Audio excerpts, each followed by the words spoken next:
అందాల పోటీలు వ్యాపార పోటీలుగా మారాయని పలువురు వక్తలు విమర్శించారు.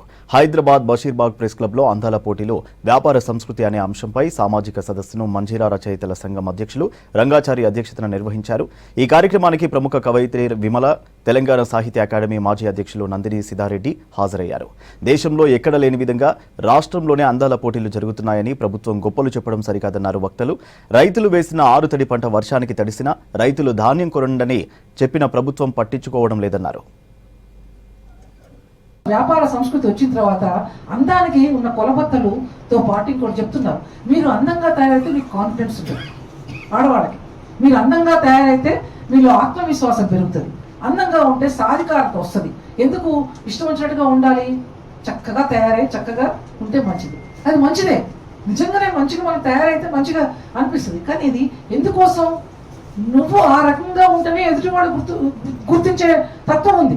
ఇది ఒక ఈవెంట్గా దీన్ని చూద్దామా? ఇది వెళ్ళిపోయిన తర్వాత మళ్ళీ మనం మన పనుల్లో పడదామా?